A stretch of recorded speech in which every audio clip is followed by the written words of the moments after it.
hello. Oh, hello. And welcome to the ComiQueen's podcast. I'm Alex. And I'm Annie. And today, Alex and I are here for our last day of Danmei. We did it. We did it. I'm crying. I'm so sad. I know you wanted yours to go on forever. Mine was a bit different this time since it was a bunch of short stories. So I think our retellings are going to be pretty different today. I think so. And also, I mean, they've been very different stories the entire time. Yeah.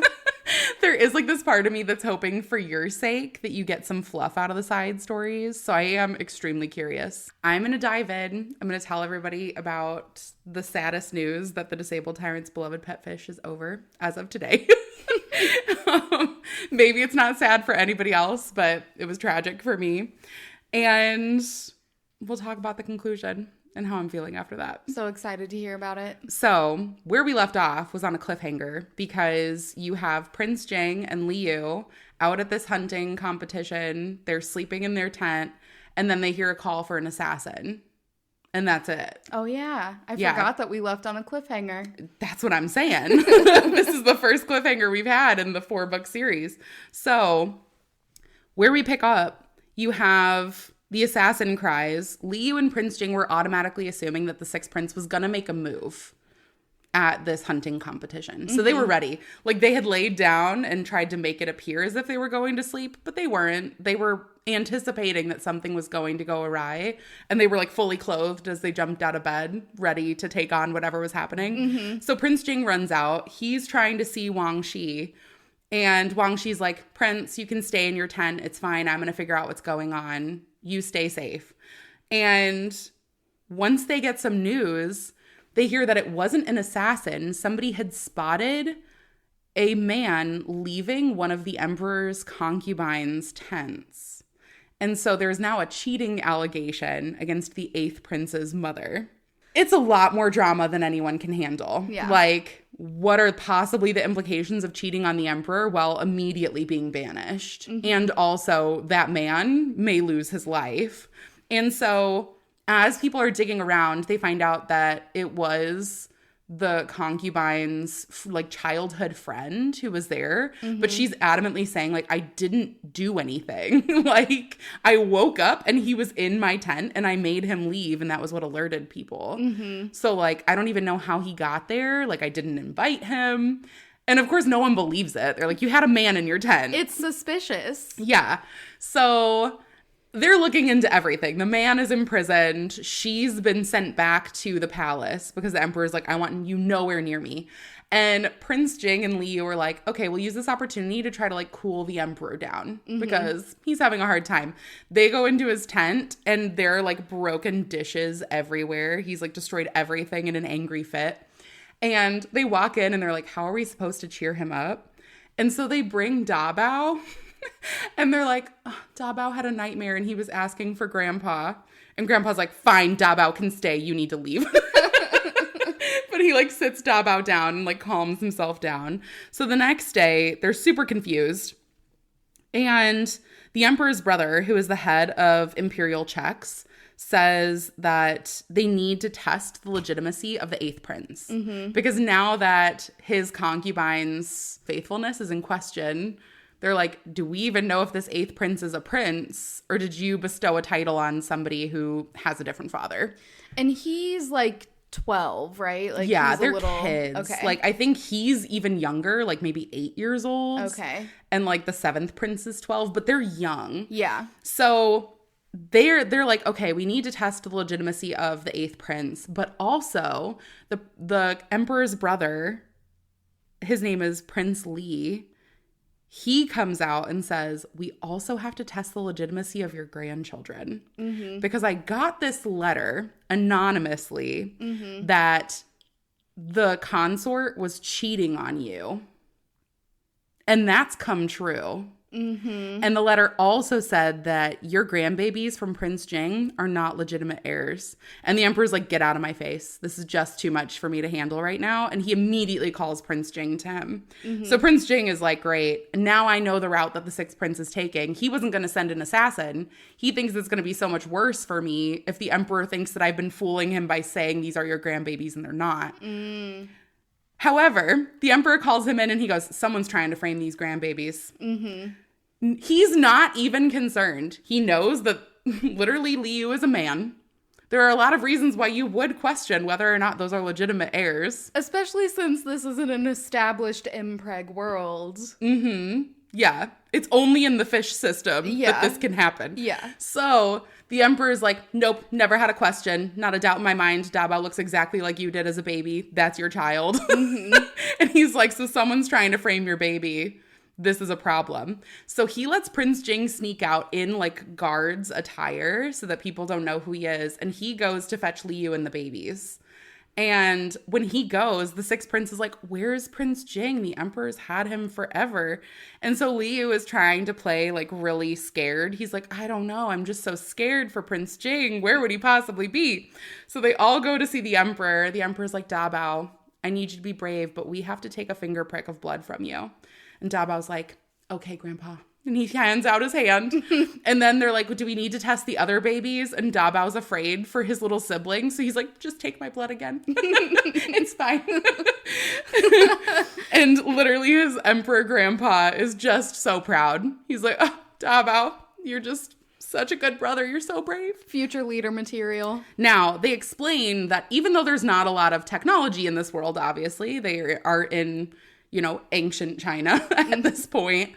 They do have a way of testing to know whether or not someone is of imperial blood. So the emperor's former predecessor, he had taken some sort of chemical that turns part of your blood gold, and it has now been passed down in their bloodline. Mm-hmm. So anytime somebody of the imperial family's blood comes in contact with a specific plant, it shines gold. Mm-hmm. So no one else knows except for the imperial physicians that this is how it works. But the imperial physicians send an entire board of doctors to test all of the blood samples. And the emperor has labeled them with symbols, so no one knows what blood is what. They're just all lined out, and that way it's more anonymous. Mm-hmm. And only the emperor knows which people are legitimate or not. However, all of the blood samples come back as legitimate heirs. So the eighth prince, not a question. All grandbabies, not a question. So now the sixth prince had planted one of the imperial physicians there, and he sends out a little pigeon to be like, red alert, all of them came back as legitimate heirs. And we're about to announce that to the emperor. And the sixth prince comes in and he goes, if they all came back legitimate, you have to make them all illegitimate. So did the sixth prince really believe that they were not legitimate heirs? Yeah, because he was the person who sent the random loan shark to be like, hey, you don't have to pay me back, wet nurse for all of the babies, as long as I can take this blood. Oh. So the blood they took wasn't from the babies, and it did come back as not imperial blood. Okay. So this doctor ends up tampering with all of them, and he goes, you guys are all wrong. You need to look at these samples again. And then they're like, that's weird, but yeah, you're right. All of these came back as not legitimate. It's like the one doctor who says don't floss in the commercials. Wrong. So they end up revealing to the emperor, they're like, I'm so sorry, emperor. All of them came back as not legitimate. And the emperor's just sitting there quiet. And he, like, isn't letting on to anything. And then he calls the sixth prince there. And he's like, actually, Prince Jing and I anticipated that it was you plotting against him. And I heard you make the order to make them illegitimate. And I had guards standing right outside who said that the results were all legitimate. And then magically, after you looked at them, imperial physician, now they're not. Mm-hmm. So I know you guys are in cahoots. Sixth prince, I'm going to be interrogating you and banishing you. And like, how ridiculous for you to have plotted against your brother. Mm-hmm. So they take the sixth prince away. And Prince Jing and Liu are like, wow, well, that's great. Like, he's treasonous at this point because he was making false claims about me. So really, the only option for the crown prince is Prince Jing at this point, which is great news. But Liu is like, something's not sitting right. Like, this just feels too easy. And as they go to leave, Lady Liang, the sixth prince's wife, comes up, the one that he treats like shit, who's pregnant. And she is begging at Prince Jing and Liu's feet. She's like, the emperor won't let me see my husband. I don't even know if I want to consider him my husband at this point, but I need to see him and get some answers. Yeah. Because, like, the claims that he was making against you are wrong. The way that he was treating me wasn't right. Like, I just need to know. I need to talk to him, and no one will let me. And so Liu is like, she's on the ground and she's pregnant. Like, that has to be hard. Like, I do. Yeah, he's like, I feel really bad for her. So he ends up kind of taking pity and going and talking to the emperor. And he's like, please let her talk to her husband. Like, you can't imagine the heartache that she's going through. She's pregnant and now she's going to be alone. And like, she had no idea. And the emperor allows it. So Lady Liang goes and talks to the sixth prince, and his eyes are just like glazed over. He's like, thank you so much for talking to the emperor. If he let you come to see me, then there's probably still a place in his heart that favors me, and he'll let me come back. And she's like, you're delusional. Like, what are you talking about? And so he's like, it's okay. Let me console you. I'll give you a hug. She comes closer and he pulls the chain to her throat and starts choking her and says, you have to tell the emperor to come here. I'm going to kill her. Oh my gosh. And she's just in tears. Like, now she's about to die. Like, she's like, maybe I shouldn't have come here. The emperor shows up. He's like, what the hell do you think you're doing? Like, this is only getting worse for you. And the sixth prince is like, you don't understand what you're doing. Like, Prince Jing plotted all of this. This is his fault. And Prince Jing's like, who, me? I didn't do anything. So the sixth prince calls out, and a servant who's there goes to stab the emperor. Liu ends up pushing him out of the way, and Prince Jing stabs the person who tries to attack the emperor. So the emperor is safe. Liu's safe. Prince Jing is safe, except is he? Because then he coughs out a bunch of black blood and passes out. So now Liu is like, what just happened to my husband? Obviously, someone just made an attempt on the emperor's life. So he's like, sixth prince is gone. He just tried to make somebody kill me. And now the entire hunting festival has gone awry. So it's canceled. And now Prince Jing is in a medical tent being, examined by all these imperial physicians. Liu is right by his side. He can't possibly leave him. And he sent Wang Shi. He's like, take care of the kids. Tell them that dad is not feeling well. And even the emperor, who shouldn't go because they don't know what he's experiencing right now and if it's contagious, even he's there. He's like, what's happening to Prince Jing? Because he's ultimately decided, this is my heir. And now he's like, great, now my heir is dying in front of my face. So they find out that Prince Jing had been poisoned for an extremely long time, like over the course of what they anticipate to be decades, and he's only 25 years old. So, yeah, his entire life. And they don't know what it was that he's been afflicted with. However, Liu finds out that it was a side mission for him to help Lady Liang, and the fish scamming system ends up giving him some medicine. So he's like, I can use this medicine. It's going to cure him of the poison. No, it's like a vitamin. And they're like, yeah, the imperial physicians like look at it and they're like, yeah, we're actually aware of what this is. It's called like shui wuzi, and it's used as like a revitalizing vitamin. So did he just go to the physicians and say, I found this? He's like, I have this medicine on me. Would this work? And they're like, no. And they're like, but where did you find this? It's really rare. Like, you can only get it from these snow-capped mountains. There are no snow-capped mountains near here. And so Liu's like, okay, that's kind of awkward. But then he asks the emperor for permission. He's like, I need to go and look at the old wet nurse's room. And I know that you closed it off and it's sealed. I need it opened because I need to look and see if it was started when he was little. Then since that's been untouched, that's probably the closest we're going to get to any evidence. So he goes into this room. He has all of the secret memories that he's able to look at in the system. And he knows that he kept seeing this stuffed tiger as something significant. So he goes and finds the stuffed tiger, and he actually finds a bag of what he assumes is the poison that was consumed. And when the imperial physicians look at it, they're like, it's so weird that you showed us that shui wuzi because that's what this is. But this is mixed with ginseng. And when you do that, it becomes poisonous when it builds up in the system. So they're able to deduce from this that the wet nurse was taking this and it was transferred to Prince Jing through her milk. And that he was slowly being poisoned throughout his childhood, and then someone continued poisoning him throughout. So now they know someone who's alive has been continuing to poison him. Yeah. Because it's still in his system. And they know that someone put the wet nurse up to it because she loved Prince Jing. Like, she made a mistake and was cast out. But they were like, we need to find this wet nurse and we'll get answers. Well, unfortunately, as they do some digging, everyone that was involved at all or could possibly be involved, dead. I mean, makes sense. Yeah. However, the imperial physicians are like, we have a theory, because ancient China, they don't really have any, established medicine practices. They're like, we know a poison that could help to expel this poison. And we have an antidote to that one. So maybe we just poison Prince Jing on purpose. And once he's expelled enough of it, we give him the antidote to this poison and see if it fixes him. Okay, that's a hunch to go out on, I guess. It's a hunch. It's a hunch at best. Yeah. And Liu is like, that sounds too risky. And Prince Jing says yes. Mm-hmm. So he takes this poison. He throws up copious amounts of this black blood.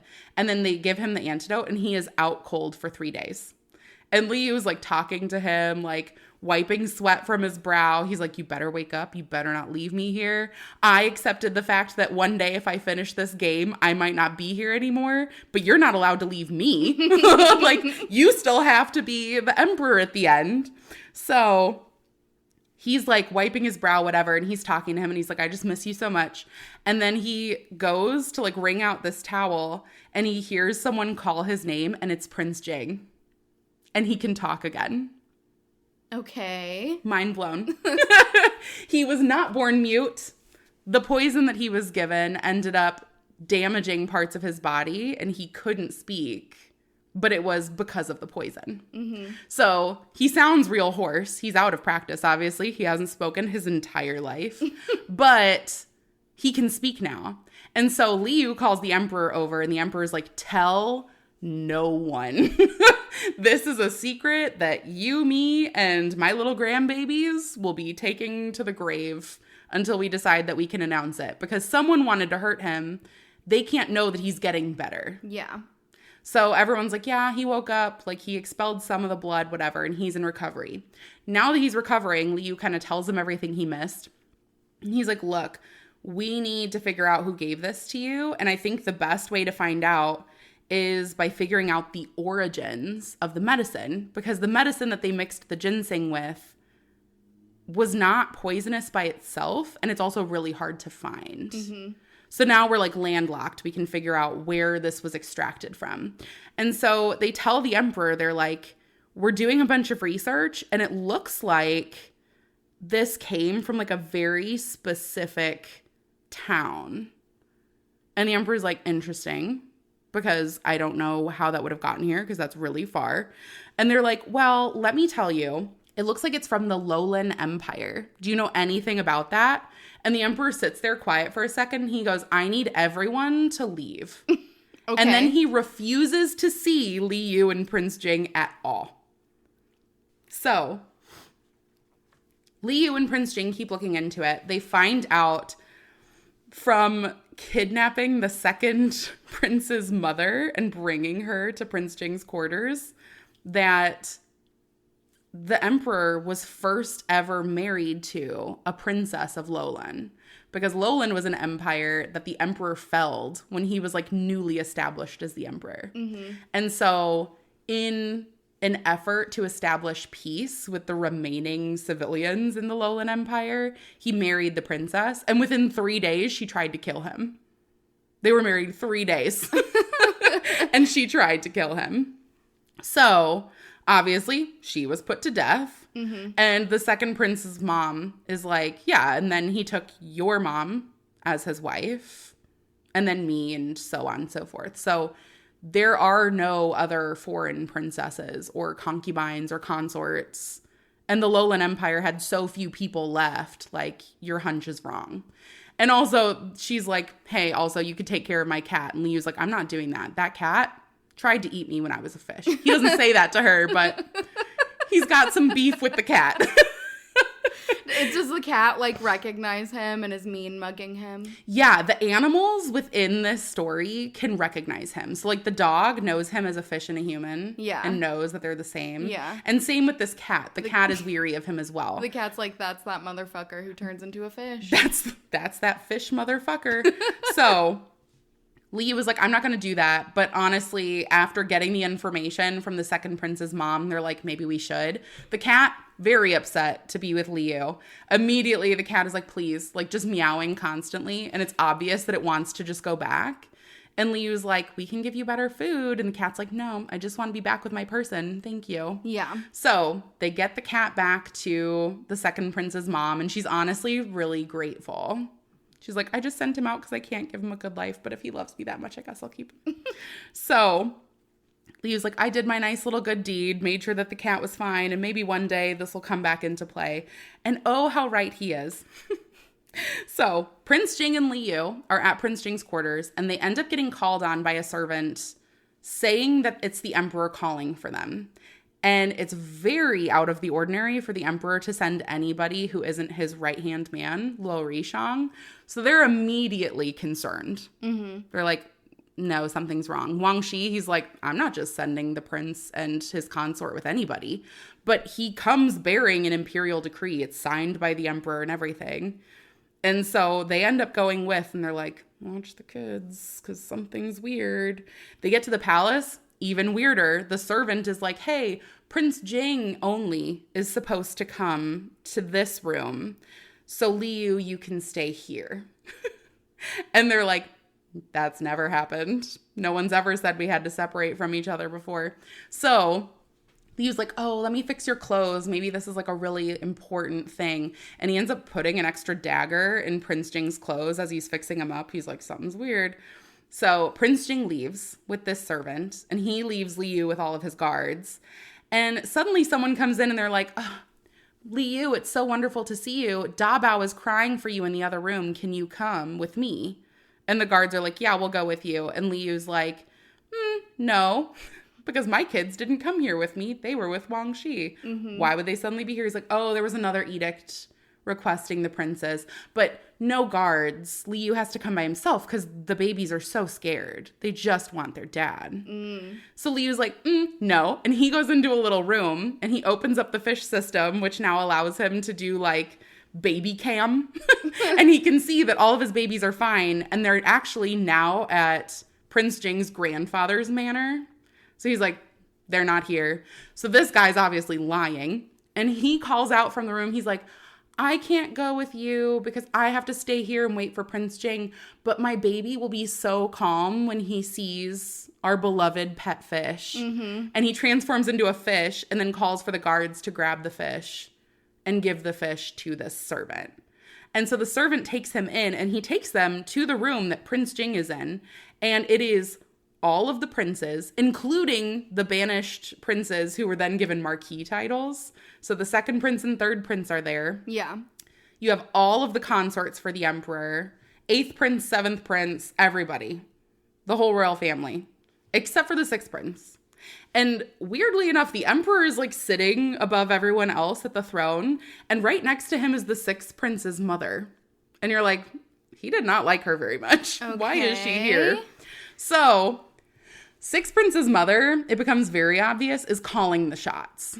Like, the emperor goes to say something to Prince Jing, and she shuts up the emperor. And he literally quiets down. And they're like, no one tells the emperor what to do. What the fuck is happening here? And the 6th prince strolls in. And he's got, like, injuries and stuff from being imprisoned, but he's walking free. He's not looked after by any guards. Mm-hmm. So immediately, this is suspicious. And the servant gives Liu in his fish form to the 6th prince. And the 6th prince is carrying him around. He's like, hello, Prince Jing. You tormented me my entire life. I'm going to torment your fish, or I'm going to torment you, and you get to decide. And Prince Jing, he's like, I guess me. And Liu uses this as a distraction. He's like, I'm going to beat this prince up as a fish. So he jumps out of the bottle, smacks the 6th prince twice across the face, and literally makes him fall over.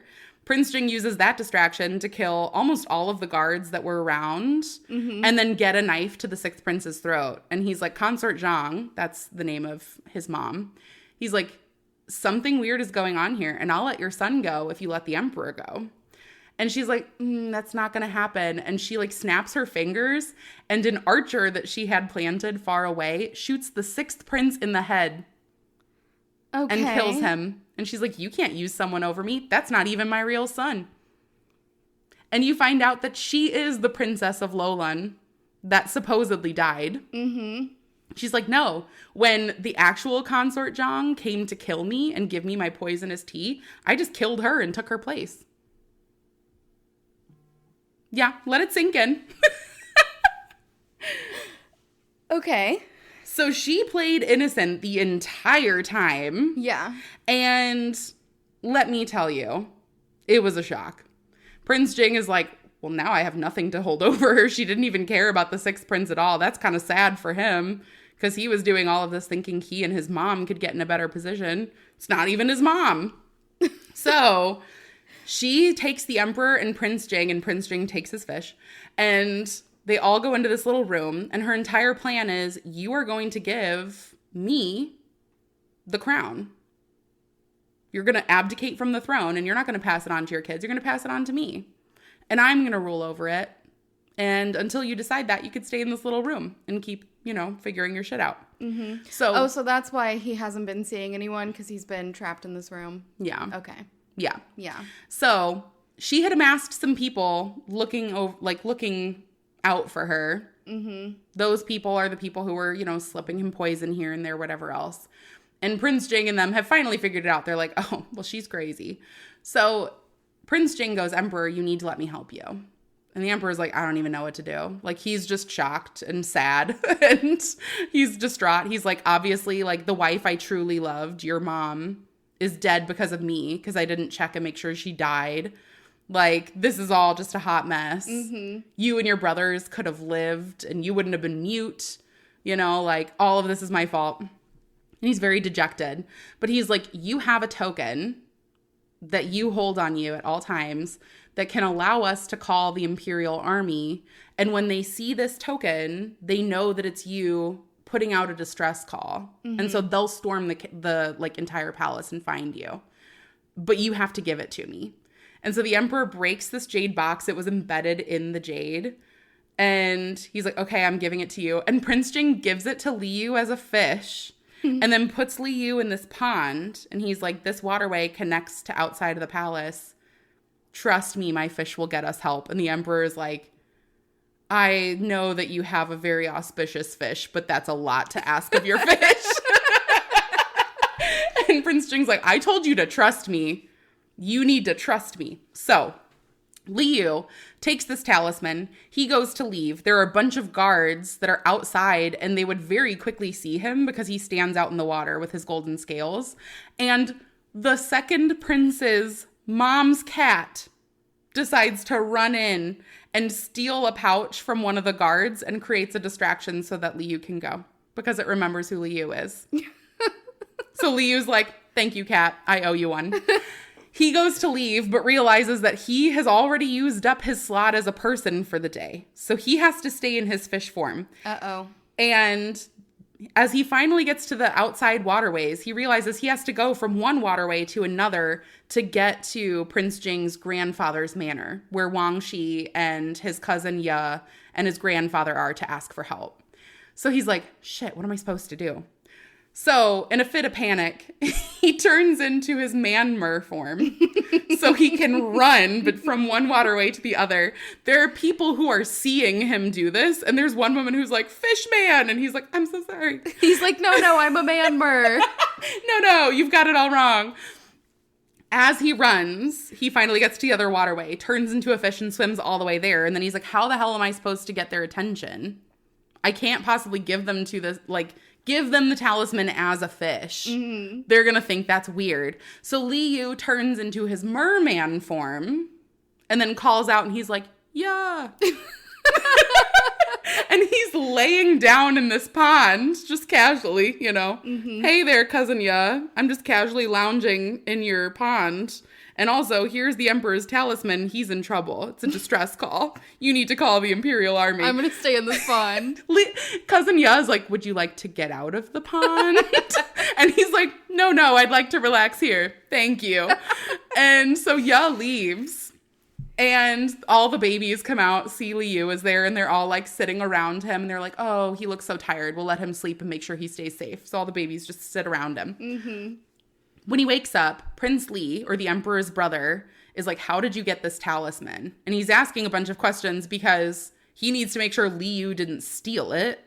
Yeah. And that this is actually a cry for help. And so Liu's telling him some advice, and he's like, well, how did you get out of the palace to get it to us? And Liu was like, great question. And the cousin Ya saves him on this one. He's like, we don't have time for questions. We need to get the help to the Emperor. And so they give this to the Imperial Army. They decide they're all going to set out and fight. And Liu is giving them advice. He's like, hey, look, they've been using poison to try to attack people. Like, they have poison that literally disintegrates their body because they hide it underneath their clothes. And when it splatters out, it melts them. So you need to make sure that you're wearing enough armor so that doesn't happen to you. Yeah. And so he's giving them all this advice on how to prep. And they're like, Liu, you have to come too, because Prince Jing, he won't be able to rest until he sees that you're okay. And he's like, well, I can't ride a horse out there. So they give him a donkey. And this heavily pregnant man, because he's now pregnant with his daughter, is riding a donkey into battle. And the Imperial Army is able to take down basically everyone. So he's a human again? He's a human again now for the day. And he rides in on this donkey. So majestic. And Prince Jing and his cousin Ya have the Princess of Lolan surrounded. Mm-hmm. And she goes to try to expel this poison at Prince Jing, who was prepared for it. And she basically melts herself and dies. Okay. So everyone's safe. The Emperor, very happy. He's like, I'm bestowing royal titles on everybody. Everyone gets rewards. Liu, you saved me. This fish saved me. He's going to get the title of #1 fish in the entire world. And like, it's all just like super happy, super cute, whatever else. Now, everyone is super ecstatic about all of this being over. They're like, who knew the final boss was the princess? And Liu is also piecing together, this is very different than how it was in the book. Yeah. Because the Princess of Lolan died as like collateral damage in the battle with the Sixth Prince, which is why you never found out that she had some overarching plan. Now, as he's doing this, Liu is also realizing that since he is pregnant with his daughter, he never selected in the system what he was supposed to do as he was pregnant. And if you remember, in Volume 3, he was supposed to pick whether or not he did this in his human or fish form. So when the system asks him, he very quickly is like, option 1. They changed the order of it, so now he has to be pregnant in his human form.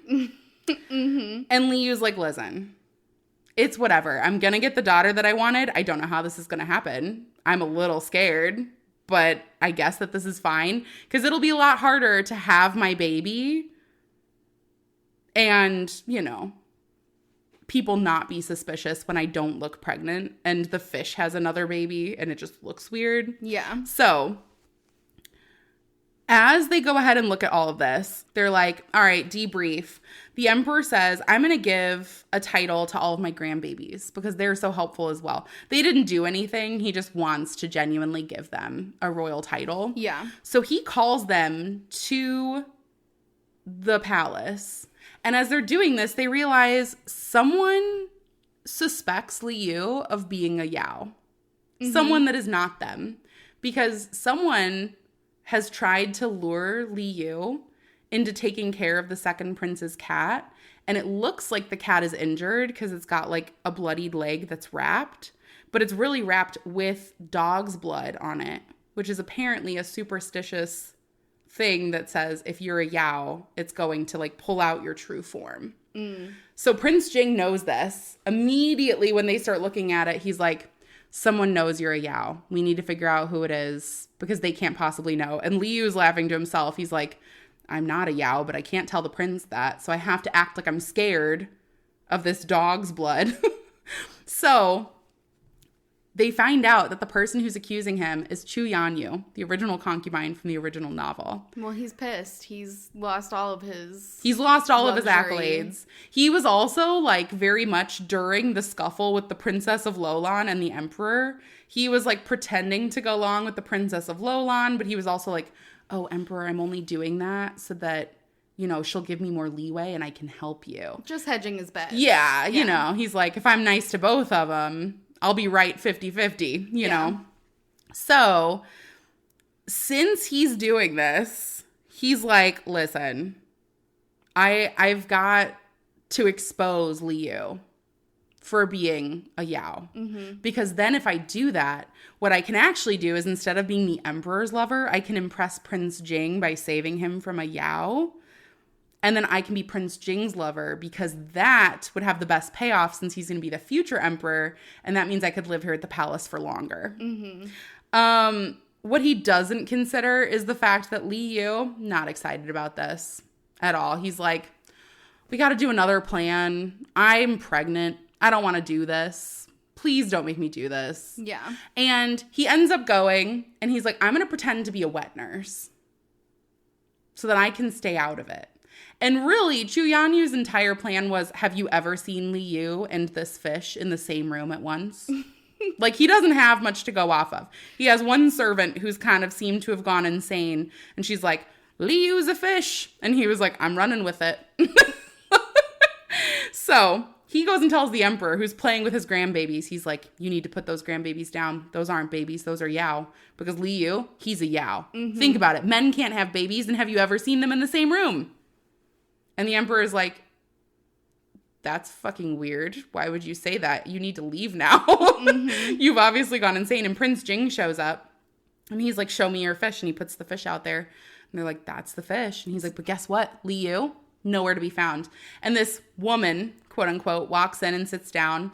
And he's like, oh, that's the baby's wet nurse. Don't worry about her. Continue telling me about how you've never seen Liu and this fish in the same room. And so they let Chu Yanyu just dig himself into a hole.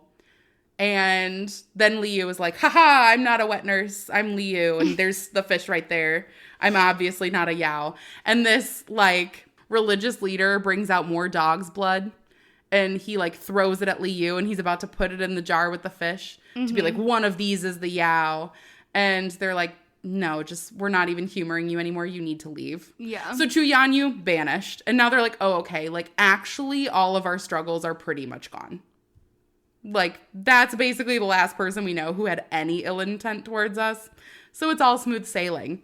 And now Liu gets to focus on his human pregnancy, which is going interestingly. Mm-hmm. He's realizing that he's very jealous. So now that the emperor has sat there and he's like, you know what? All of this was extremely tiring. I'm giving Prince Jing a bunch of my work. And he tells Prince Jing, he's like, if you do all of this paperwork, you'll be my heir. And Prince Jing's like, I already know I'm going to be your heir, but I'll do the paperwork for you anyways because you don't want to. And he's gone all the time.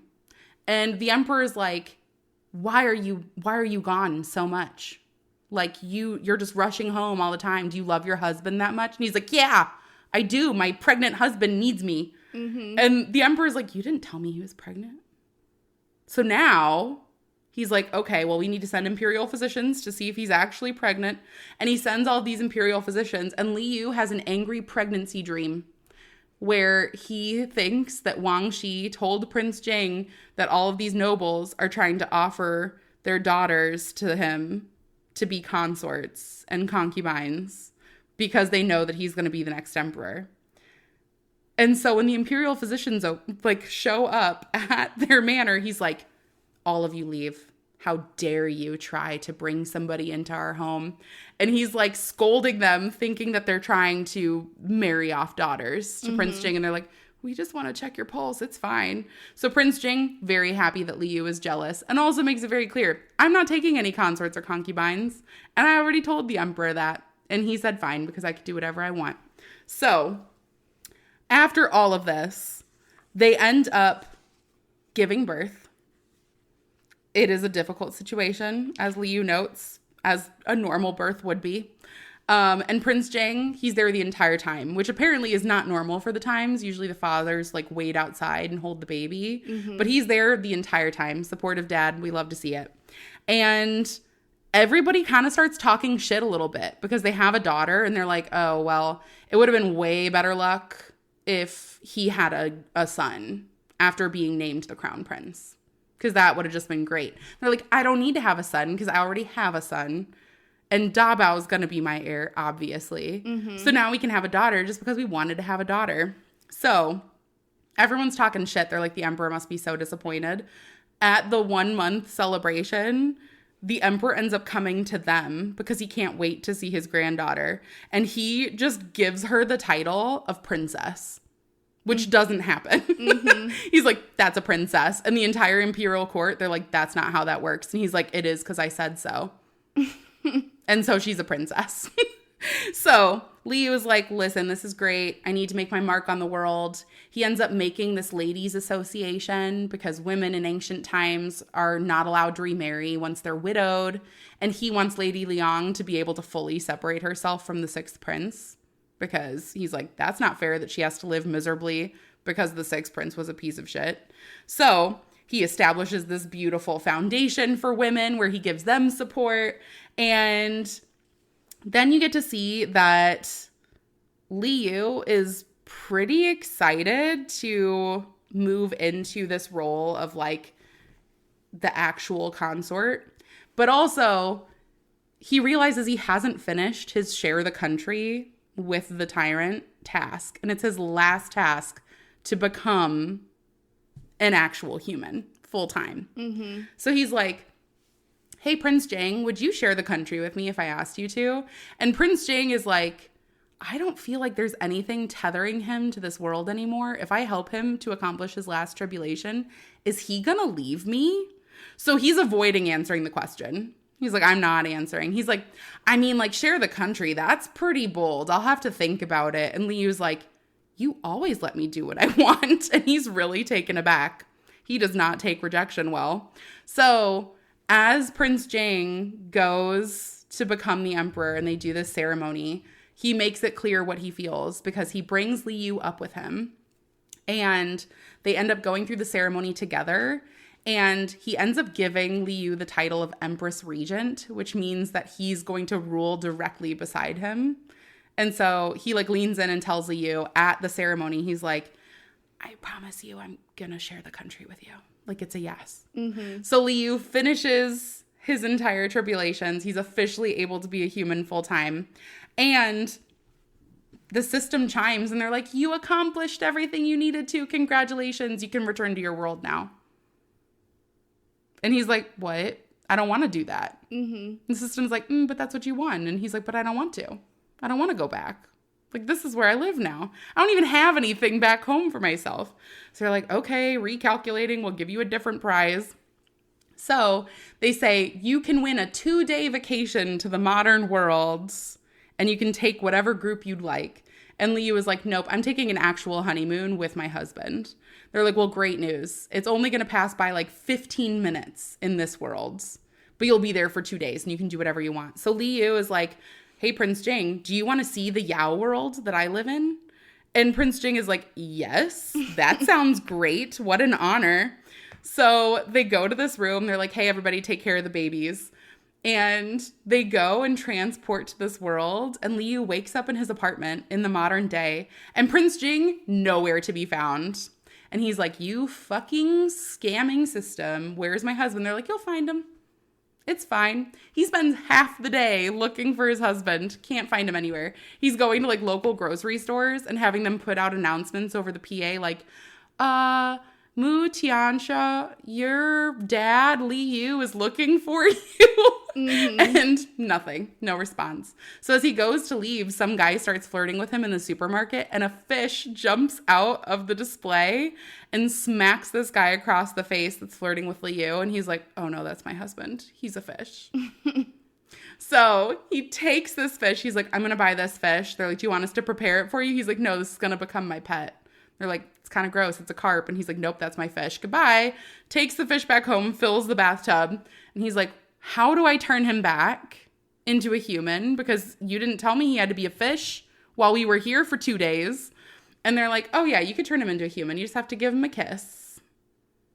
So he kisses the fish. He and Prince Jing get to spend time in the modern world. They go to an amusement park. They get to go and like look at the different food that's available at all these stalls. And then Liu takes him back home and he's like, yeah, so remember how I said I was a Yao? That's just like the best way I had to explain it to you, because I didn't know how to tell you that when I arrived at your world, I just was a fish. Mm-hmm. And Prince Jing's like, I think I get it now, because I arrived at your world and I became a fish. So they spend the rest of the time doing just a modern day honeymoon. They go to like all of Liu's old schools and stuff. They pay respects to his parents' graves. And Liu's like, I'm so happy now. And then Liu is like, oh my God, I'm going to empty my inventory and take a bunch of stuff from the modern world with me so that we have it and we can like have a fun like mix of, you know, our ancient worlds and then stuff from the modern world. So Liu's priorities, they're there. He takes an e-reader. He downloads all the books he can. He spends like all the money he has in the modern world because he doesn't need it. Mm-hmm. And he gets an e-reader, downloads all the books he could possibly want. He buys a sun charger for his tablet and his phone. So now he's able to take his phone with him that he took a bunch of pictures of Prince Jing on. And then he's able to take the reader and read for forever because it's a solar-powered charger. Mm-hmm. And then he buys a lifetime supply of condoms, which seems like a lot. But he's like, you know what? They don't have these. And I don't know how often I'm going to do things. And I don't want Prince Jing feeling like he has to drink some tonic because we don't want more kids. Mm-hmm. So this is how you have to prepare. And then they go back to the ancient world. They are emperor and empress. And then they renovate the entire palace to have a beautiful pond that goes all throughout. And you find out that all of the babies are able to turn into fish in the end. And so people are like, oh, look at these beautiful fish. And also the beautiful royal family. And wow, it's crazy that they have fish that actually accurately represent them the entire time. And they never put it together and they're never found out at the end. I could cry. It was just so cute. I love them. I wanted to go on for literally forever. Oh my gosh. I mean, it definitely takes some twists and turns. Yeah. So, I mean, it's a story about a fish, though. What do you expect? I mean, listen, it's not the only Danmei about a fish. Yeah. And you have just woken me up to this fact, so I'm going to have to read more. Yeah. The next one you're going to read, I think I'm going to read with you because I've heard a lot of great things about it. Yeah. So maybe that'll be another buddy read we do eventually. Love a good fish story. Yeah. Well, I have not a sad story for you today. Yay! As I told you in the last one, our main story is over. So this is just a bunch of short stories now. So in order to like keep everything straight, I'm just going to give you the title of each story and then tell you a little bit about it. Okay. So the first one is called Bing Mei and Binga's Ultimate Showdown. Okay. Now, this one starts immediately after the story ends. They go back to the demon realm and Lua Bingha is sulking with the best of them because he really wants to share a bed with Shen Qingqiu, and he's like, no, we're going to have 2 beds. We need to have that separate space. You know what? The pouting is warranted. After everything they've been through. The funny part is that Shen Qingqiu was like, well, he only asked once, and like, I was going to give in eventually. I just needed to maintain some decorum. And but Lua Binga just actually respects him too much. But he just left and went sulking. So he is missing for a couple of days. And Shen Qingqiu is like, I don't know what's going on. Like, yes, I know I upset him, but I'm just going to have to go find him and tell him we can share a bed, I guess. Yeah. And so then all of a sudden Lua Bingha comes back and he's got injuries all over. And Shen Qingqiu is like, what the fuck happened to you? Yeah. And Lua Bingha immediately is like, get the fuck away. Not acting like himself at all.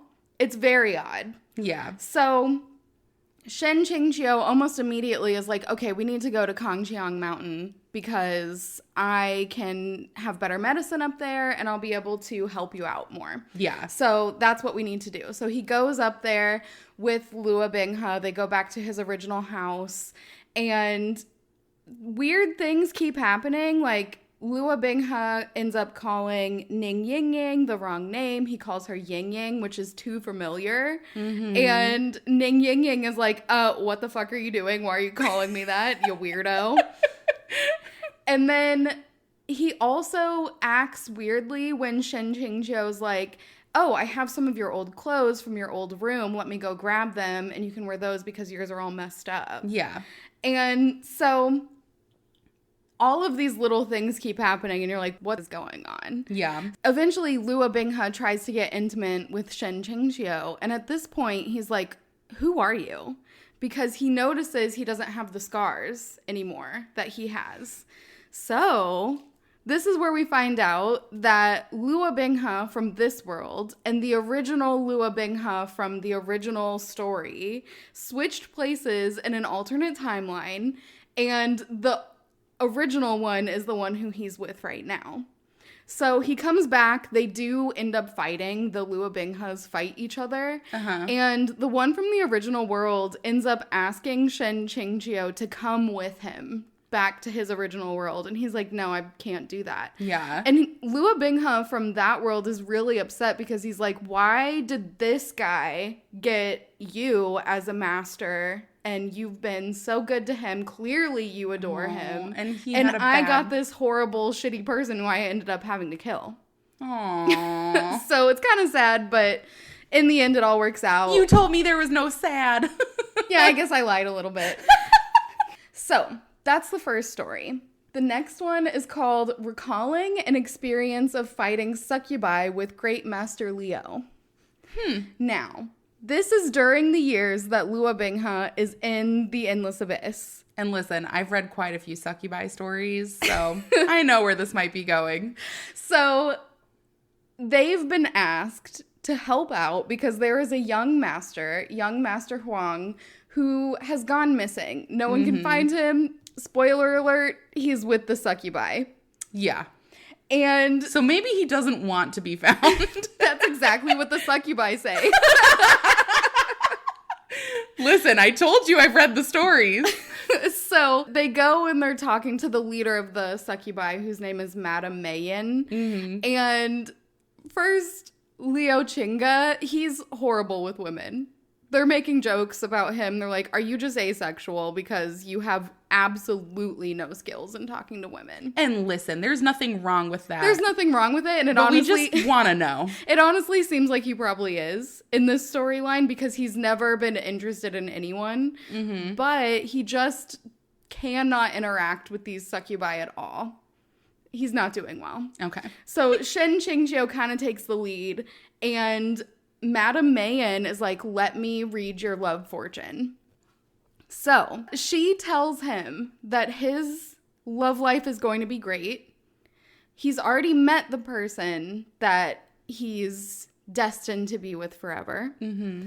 And she describes him as this: younger, lower status. They had an unhappy first meeting. They're often together and have saved each other's lives. His love interest shows little interest in other people, is a first-class beauty with outstanding talent and incredible spiritual energy, and of noble blood, and is going to chase you. Now, Shen Qingqiu is like, I can't think of anyone who that sounds like. And really? Liu Chinga is just like, inaccurate, we need to leave. And so he gets in a fight with Madame Mayen because he's calling her fortune inaccurate. And she's like, I have never been wrong a day in my life. Thank you very much. And so she throws an aphrodisiac on him. And he immediately panics and has to go run into these cave ponds so that he can get it off because he's not having this at all. Yeah. And that's pretty much the entire story. The main thing to take away from that is just that he was told that Lua Bingha is going to be his one true destined love, and he was totally oblivious. That is so funny for him. I know. So the next one is Yue Qingyuan and Shen Qingqiu. Mm-hmm. Now, this one is just a telling of their relationship throughout the entire original narrative. Mm-hmm. So it starts off with what we found out last time, that they were on the street together, and that Yue Qi is the reason that Shen Jiao was sold to this young master in the past. Yeah. So we see that again, just with a little bit more detail. And then we see when Shen Jiao ends up leaving and going to become a cultivator, and he sees Yue Qingyuan and asks him, why did you never come back for me? Yeah.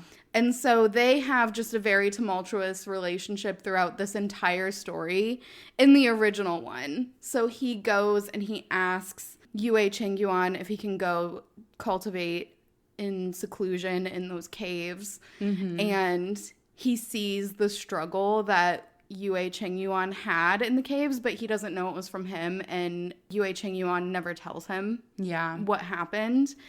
And so then we time hop. We see them in the water prison where Yue Qingyuan visits him. And he asks him, did you really kill Liu Shidi? And he's like, yeah, I did. My heart is full of malice, and I only have myself to blame. And so it's just kind of, I lied, I guess. There are some sad stories in here. I'm like hearing you talk about this. I was like, how is this not sad?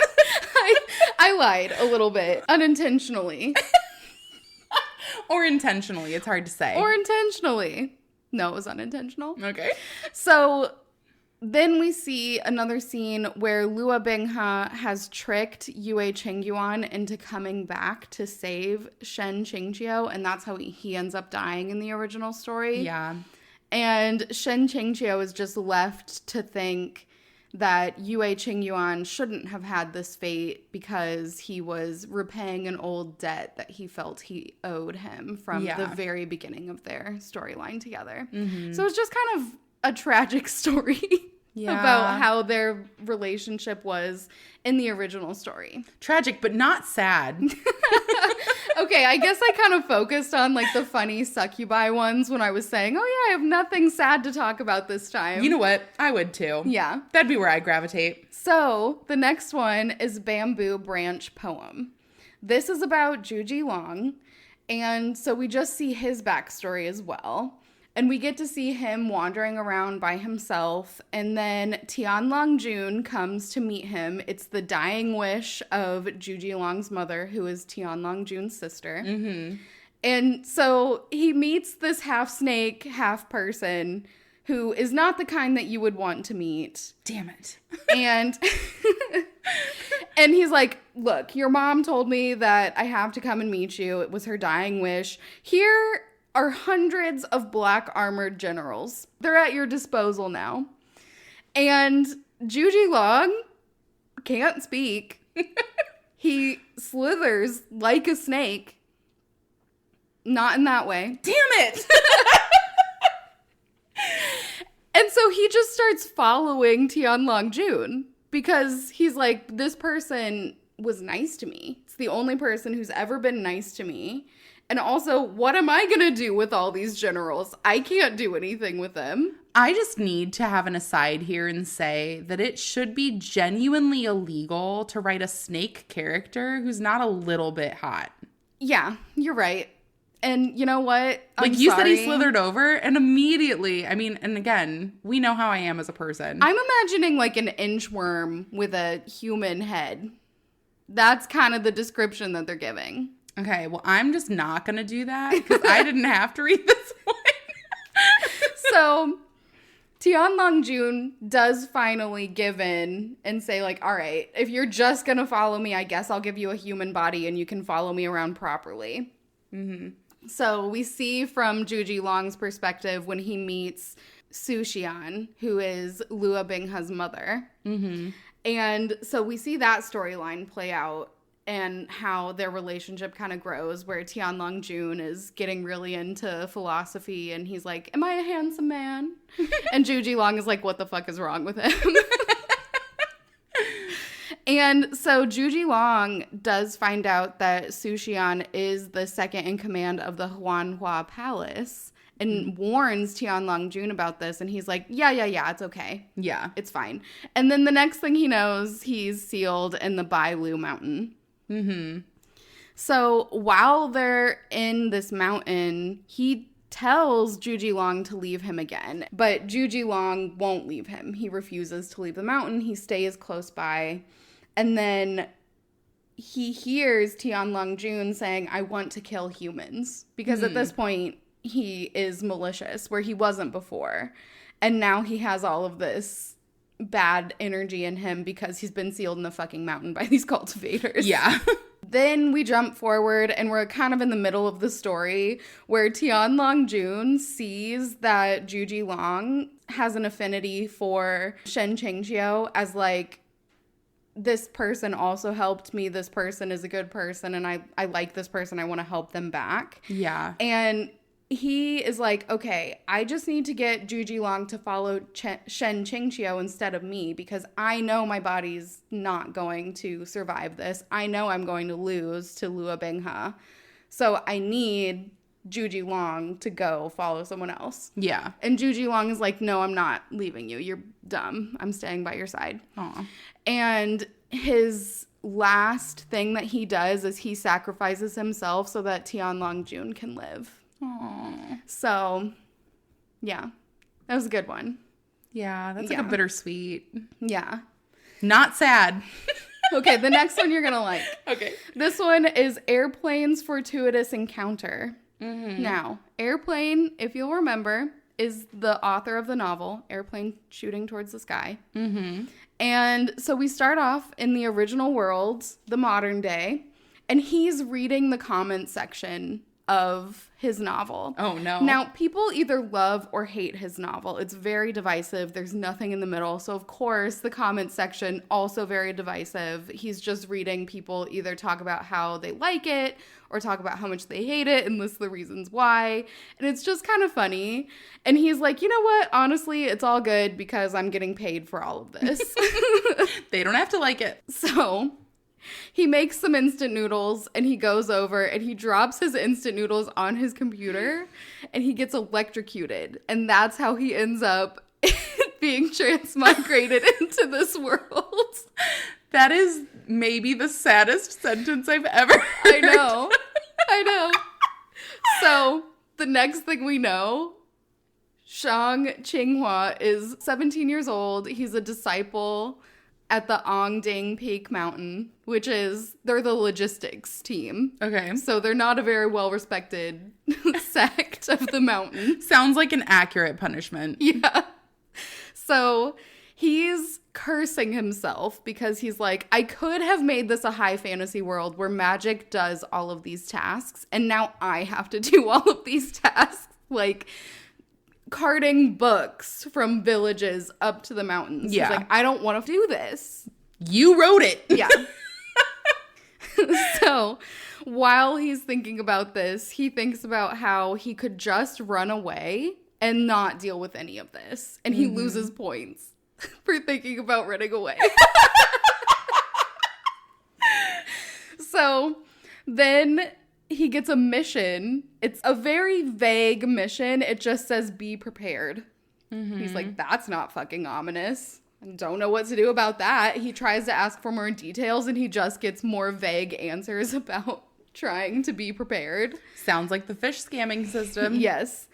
So what this mission is Mobe Jun coming. Mobe Jun attacks their cart, ends up killing all of the other disciples. Shan Qinghua throws himself at Mobe Jun's feet and is like, my king, I will follow you. I'll be your spy.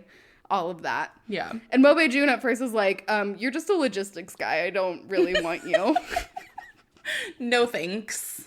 So Mobe Jun ends up collapsing because he was injured by something that wasn't able to be seen. So he doesn't look injured, but he collapses because he was injured. And it's a very similar thing to the ties that bind that kind of takes hold and grows in you, but it's a different thing that the cultivators use. And Shang Qinghua is like, don't pay attention to the fact that I reused some plot lines here. So he's like, okay, I could leave him and he could just die. And he decides, no, I'm not going to do that. So he takes him back to the village that they're in. And he nurses him back to health. Yeah.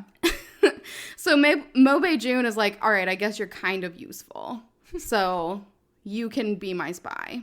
Imagine being the author and creator of this world and someone telling you might be useful. Yeah. Yeah. And then Mo Bei-jun does end up protecting him. Yeah. So he's going through all of these years being a cultivator, and Mo Bei-jun just kind of shows up and is helpful, trying to get him out of these situations. And he gets another notice in the system that he needs to become Andong Peak's head disciple. And he's like, I can't do this. So in order to do it, he does undermine the actual disciple by messing up the food that he was creating multiple times, until the leader of the sect is like, all right, I guess you can't be the head disciple because you can't even get this food right.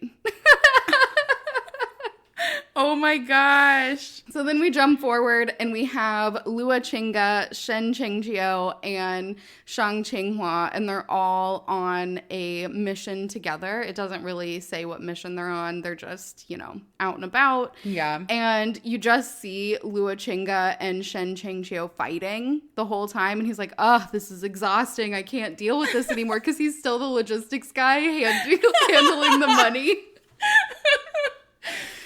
So at the end of this mission, he tells Shen Qingjiu, hey, if Liu Qinga is ever, in a sticky situation, maybe don't kill him. And Shen Qingjiu was like, what the fuck are you talking about? And they part ways. And then we time hop again. And Shang Qinghua is with a bunch of the other cultivators led by Yue Qingyuan. And they're all talking about how Shen Qingqiu has been odd for the past couple of days. Mm-hmm. They're like listing off the things he's done. He's like, he had a conversation with me and it wasn't mean for like 2 hours. Concerning. Odd. Liu Qinga's like, yeah, he actually kind of helped me in the seclusion cultivation caves. And he's like, and he protected his disciples. That's I don't know what's going on. Yeah. And Shang Qinghua is like, okay, this is very out of character. Don't know what's going on here. So he suggests maybe he's possessed. And they're like, no, we tested it. He's not possessed. Mm-hmm. They determine that he's just forgotten his past. Yeah. He's just lost his memory due to maybe some chi deviation or something. Mm-hmm. And they're like, well, should we help him get it back? And everyone's just looking at each other like, maybe not. He's kind of better now. You know what? Yeah. Fair. I love this part, though, because this just shows that every single person knew that he didn't know what was going on. Yeah. And they're like, okay, it's fine because he's better. So then we jump forward again. And we're back to when Lua Binghe has Shen Qingqiu imprisoned after he captured him back. So this is like post being thrown into the endless abyss. Mm-hmm. And when he takes him back to the demon realm after his true body has been stolen. Oh my gosh. And so Lua Binghe is there with Mo Bei-jun, Xia Hualing, and Shang Qinghua, because Shang Qinghua just goes where Mo Bei-jun goes all the time, which annoys the absolute shit out of Xia Hualing. She's pissed about this. And Lua Binghe is like, if you have unique feelings for someone, how do you make them understand your intentions? And everyone just freezes. They're like, what the fuck? This is the Demon King. What is he talking about? So Mo Bei-jun... How do you tell your crush that you like them? Exactly. Mo Bei-jun is like, I think you should beat him up 3 times a day. And Lua Binghe is like, no, you don't have to speak. No, I don't think that's right. They all looked at Xia Hualing because they're like, she's a woman. She would know. And she gets pissed. She's like, I am not going to give you love advice because you're my love interest. Yeah. And so they end up turning to Sha Hualing, who's like, you need to be clingy, and you need to be pitiful, and you need to be obedient. And you know what? It worked. It works. It worked. Sha Hualing, he knew what he was talking about. So then we get to the end of the story where they're at Maigu Ridge, and the system is like, congratulations, you won. Mm-hmm. Now you get to go home to your original world. All you have to do is press yes. And the other option is maybe later. Mm-hmm. And so he just closes the system. He's like, I don't know if I want to do that right now. Yeah. And so he can't decide. He ends up staying for a little bit, and he helps Mo-Bae-Jun with an unresolved plot point, which was him taking the power from his father for the entire clan, and his uncle comes in and tries to steal it from him. Yeah. And Shang Changhua ends up helping him out. And then 1 month goes by. He's run away from Mo-Bae-Jun at this point because he's like, he just beats me up all the time. I can't deal with this anymore. Which, if you'll remember, what Mo-Bae-Jun said to do if you like someone is beat them up. So listen, you got to try everything you can. So a month has gone by, and Shang Changhua is like, I still don't know what to do. So he goes to talk to Shen Qingqiu because Shen Qingqiu has obviously decided to stay in this world. So he's like, I don't know what I should do. Should I go back? Should I stay? And Shen Qingqiu calls him out and is like, if you want Mo-Bae-Jun to apologize to you, go find him and make him apologize to you. I mean, listen. And so then Shang Changhua runs into this uncle again, Ling Guanjun, who is the one who tried to overtake Mo-Bae-Jun for power. Mm-hmm. And so Shang Changhua calls out for Mo-Bae-Jun, and he comes back. He defeats the uncle. And then he's like, all right, are you staying with me or what? And Shang Changhua is like, I don't know. I don't know if I want to. And then he's saying that he can't walk with him because he hurt his leg in this battle. Yeah. And so Mo-Bae-Jun gets a cart to put him in.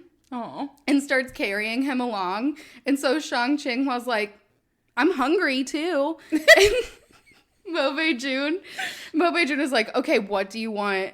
And he tells him he wants noodles. He wants hand-pulled noodles because he saw Lua Binghe making noodles for Shen Qingqiu. And he's like, I want the same treatment that he's getting. Yeah. And then he tries to push his luck, and he's like, will you make them for me? And Mo-Bae-Jun just, after a little moment of silence, is like, yeah, I'll make you noodles. Cute. And that's the end of that one. So cute. Oh, I guess there is one more thing. He decides that what he's going to do in this world is start writing stories. Because he's such a good author. Oh, no. So the next one is a deep dream, and this one is Shen Qingqiu going back into Lua Binghe's dream again, and we get to see Lua Binghe trying to bring Mu Qingfang to the demon realm to bring Shen Qingqiu back from the dead. Yeah. And really there's some flashbacks within the flashbacks kind of thing going on in this one, so there's a lot going on with this, but Shen Qingqiu sees what Lua Binghe was doing with his body the whole time while he was gone, because everyone was like, oh, he's got this body and he keeps it with him. But what he was really doing is he was holding him and like rubbing his back to give him spiritual energy. Aww. To try and bring him back to life, or to maintain his form at least. And Shen Qingqiu, he recognizes this immediately because one night when Lua Binghe had been beaten up by a bunch of the other disciples, Shen Qingqiu did this for him. Aww. And so it was like kind of a sweet moment, but also kind of a funny moment, because then Lua Binghe, he immediately gets nervous because Shen Qingqiu is like holding him and rubbing his back, and so he runs away. And Shen Qingqiu was like, what are you doing? Why are you acting so weird? So he ends up waking up, and at the end of this, Lua Binghe is like, oh my gosh, did I pull you into a dream? Like, what's going on? And Shen Qingqiu is just like, I feel like I like you a great deal tonight. And that's the back jacket quote this time. And so then they get intimate because, of course, that's what you do. And the next day, we have the next story, and it's called Return to Childhood. Now, Luo Binghe was not supposed to be expelling a bunch of energy, which he did. Yeah. And so he gets a chi deviation. And this chi deviation puts him back in his childhood body, like 3 or 4 year old. He's still himself with all his memories and everything, but he's in like a 3-year-old's body. They show a picture of it. It's adorable. Oh my gosh. So immediately, Shen Qingqiu is like, okay, we have to get out of here. I can't have baby Luo Binghe in the demon realm where all of these enemies are because they'll be able to kill him. Yeah. So they escape to a village, and in this village, a bunch of ladies see Shen Qingqiu with a child who they think is a child. And they're like, oh my gosh, a single man with a baby. Like, I'm going to try and get someone to marry him. So they all send their single ladies after him. And Luo Binghe is like just seething in the background. So they leave. Yeah. They end up going to Kongqiang Mountain, and Luo Binghe is exhausted because he's in a 3-year-old's body.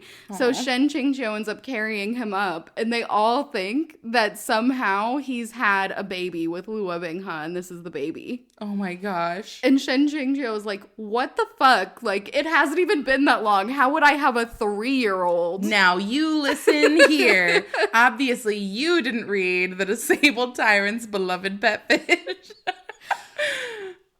So he lets him go and rest back in his old room, and he goes to a meeting with all of the other cultivators. Yeah. And they're talking about how they need to start restricting copies of a book called Regret of Chunshan and Song of Binghe.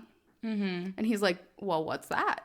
Well, he knows what Regret of Chunshan is because that's the story that everyone was telling during the 5 years that all of the war was going on. Yeah. About how Luo Binghe was in love with Shen Qingqiu. Oh. So people have been writing about it.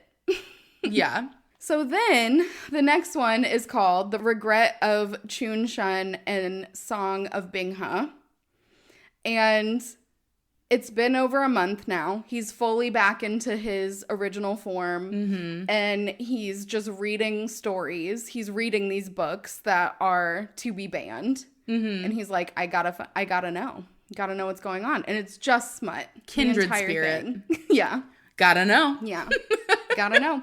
And so he just goes to Shen Qingqiu and is like, can we practice some of this? Crazy. Love it. Then we have Honeymoon. And this is after all of the other stuff has happened. The other cultivators on the peak are like, you guys need to go and lie low. Yeah. You bring too much attention. Also, we're a little weary of Luo Binghe still. So they go to a village. They're like retracing all of their old steps to see how some of these places that they've been together before have changed. Yeah. Because it's been like 10 years at Yeah. this point. So they run into Madame Mayen, and she is like, oh, it's you. And I see that you're here with your destined partner. I was right. I told you I was right. Yeah. How dare you try to slander me? And so they end up going back to the Huanhu city, which is where the Skinner demon was, which is like from the first book. And they have to deal with the Skinner demon again because the ghost of the Skinner demon was haunting the building. So they go back and then they have to exorcise the ghost. Yeah. Then we have 100 random questions on Luo Shen's affinity. Okay. And this is a Shang Qinghua one where he gets a notification from the system that he has to ask a bunch of questions. And he tells Shen Qingqiu what's going on because he also knows the system. But Luo Binghe is like, why do we have to put up with this? Fair question. So the questions start off simple enough. Where did you meet? When was your first date? Which Luo Binghe says was the water prison. Bold. To which Shen Qingqiu and Shang Hualing just stare at him blankly. They're like, what? Don't think so. But we get further down to the questions, and one of them was like, are you interested in S&M? Which Lua Binghe is like, what's that? Because he's not from the modern world. So they just keep getting progressively worse and worse until eventually Shen Qingqiu is like, okay, that's enough. I'm passing the rest of the questions and we're not doing this anymore. Yeah. And then we have the final one, which is called Wedding. And so they see a wedding happening, and Shen Qingqiu starts asking Luo Binghe, oh, did you imagine yourself marrying some other maiden? And he's like, no, absolutely not. No, I didn't. I never saw myself marrying anyone until now. And Shen Qingqiu is like, oh, that's weird. Why would he say that? Because he's still oblivious. So some time goes on. It's been like a couple days. They're traveling back to Kongqiang Mountain again because they go and visit every so often. Yeah. Shen Qingqiu is still the peak lord and all of the disciples are still there. So it's a place that he wants to go. Yeah. And when they get back there, Lua Binghe trips on the way in and everyone is like, that's weird. Very out of character. Yeah. What's happening? So all of the people who have gathered round because Lua Binghe is acting weird, Shen Qingqiu was like, everyone else get out. Everyone get out. And so he tells them all to get out. And he goes to talk to Lua Binghe and he's like, what's wrong with you? And Lua Binghe just instantly is like, will you marry me? Aww. But then Shen Qingqiu, he's like shocked. He doesn't know what to say. He's like, what just happened? And so he takes too long to answer to the point where Lua Binghe's like, I was just kidding. Never mind. No. I don't mean it. And then Shen Qingqiu was like, that's not something to joke about. And also, I was going to say yes. Yeah. So then they do all of the marriage ceremonies, and that's pretty much it. It's really good. I wasn't sure how I was going to like the short stories, but I do feel like it was a good mix of continuing on with some fluff post story. And some not so fluff. Some not so fluff and filling in some more gaps and like learning more about the original story and about some characters' backgrounds, and I just loved it. It was good. Yay! I'm so glad. This is our first Danmei's that we finished. Yeah. Go us. Go us. I'm so sad. I like want to go back and reread this series just because I cackled out loud constantly. Honestly, I can't wait to read more. I know. I don't feel like I'm going to find many more comedies. To the people. If you find any comedies, send them Annie's way. Please. And if you find any more tragedies, you can send them my way. Yeah, I think you're going to have a lot more luck here. I do think that is like the most common. And I was looking up just like different Danmei like categories and tropes and everything else. And there are so many that are just in like those fantasy elements, everything else. There's none for like just categorizing something as a comedy. Yeah. So it doesn't exist. Like, they have tragedies and everything else. They don't really have many that are just meant to be funny. I think that there are more, like, there's definitely more variety in ones that haven't been translated. So hopefully in the future, we will get some more translations. We just have to keep reading so that people know we want them. Danmei fans are doing all the work right now. Yeah. And I just need to give a huge round of applause from us because this is like a recent thing that Danmei has become so popularized. Yeah. And I'm so grateful because so many of these novels are just impeccable. So good. So I'm very much looking forward to diving into more of them. I don't think that I have all of the free time to do it regularly and also keep up on all of the manhwa and the manga, but it's going to have to get worked in. Yeah. What's your next one going to be? Probably Thrice Married to a Salted Fish. Yeah. Yeah. I don't own that one yet. So You do own a lot of long series? I do own a lot of long ones. I could do The Husky and His White Cat Shih-Tzu, or I could do The Grandmaster of Demonic Cultivation, also Copper Coins. I went crazy. I bought a bunch. Yeah, I also have a bunch. Yeah. So, I mean, I have like The Villain's White Halo. I know that I have The Beauty's Blade, which is a baiha, so like a girl love series. Yeah. I really have more that I want to buy that I haven't bought yet, too. So I do have problems. Yeah. But you have a lot of like longer series. Mine are gravitating more towards like the 4 volumes. So maybe I should go for a really long one next time just to see if I like that more or less. I will say we're loving the Heaven Official's Blessing. And that's true. 8. That's 8, yeah. 8 feels like a good sweet spot too. I think also it really helps to kind of build those epic narratives because you get to go on these long journeys with the characters. So it is great. And I'm entirely invested. Yeah. But I'm just saying, The Husky, I've heard, is a really good series. I've heard good things about it as well, so maybe that'll be my next one. And you said tragic, and I have also heard tragic. I do love a good tragic story. You know, just something to make you sit down and cry, I guess. Everyone's got their own favorites. It's fine. But yeah, I think this was such a fun experience. I'm pretty sad that Danmei is over, but I don't think that reading Danmei is over for us. I think, unfortunately, we're fueling another new problem. Yeah. So it's great. But thank you all so much for joining us on this wonderful journey. I hope that you dive into Danmei. You can let us know what the first Danmei you read was. And we're looking forward to talking to you all on the next one. Goodbye. Bye.